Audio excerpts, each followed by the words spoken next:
Apa itu kompensasi tunjangan? Tunjangan merupakan tambahan penghasilan atau fasilitas yang diberikan perusahaan di luar gaji pokok untuk meningkatkan kesejahteraan karyawan. Nah, salah satunya yaitu ada tunjangan perumahan, tunjangan kesehatan, tunjangan transportasi, dan yang terakhir yaitu ada tunjangan makan.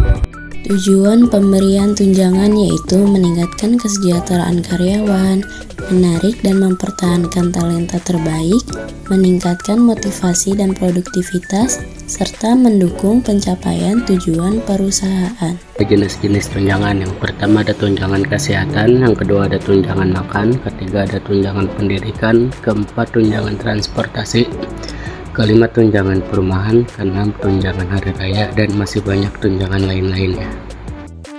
Manfaat tunjangan bagi karyawan yang pertama ada memenuhi kebutuhan hidup dan memberikan rasa nyaman.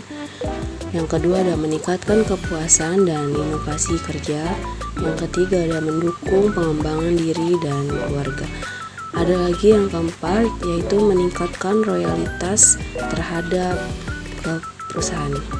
Manfaat tunjangan bagi perusahaan, yang pertama meningkatkan kinerja dan produktivitas, yang kedua ada menarik dan mempertahankan talenta terbaik, ketiga mengurangi tingkat absensi dan turnover, dan keempat ada meningkatkan citra dan daya saing perusahaan.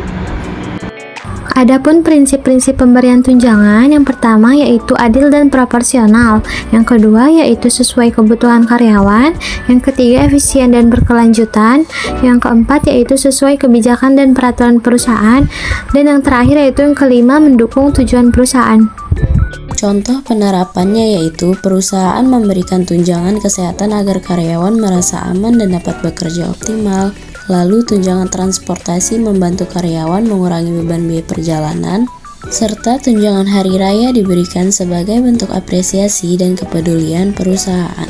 Proses penetapan tunjangan, yang pertama ada analisis kebutuhan, dan yang kedua ada perencanaan dan perhitungan, yang ketiga persetujuan kebijakan, dan yang keempat ada sosialisasi dan implementasi, dan yang kelima adalah evaluasi dan peninjauan. Hal yang perlu diperhatikan, yang pertama ada tunjangan harus sesuai dengan kebutuhan karyawan dan kemampuan perusahaan. Kedua, komunikasikan kebijakan tunjangan dengan jelas. Ketiga, lakukan evaluasi berkala agar tetap relevan dan bermanfaat. Keempat, pastikan pemberian tunjangan memenuhi aspek hukum dan perpajakan.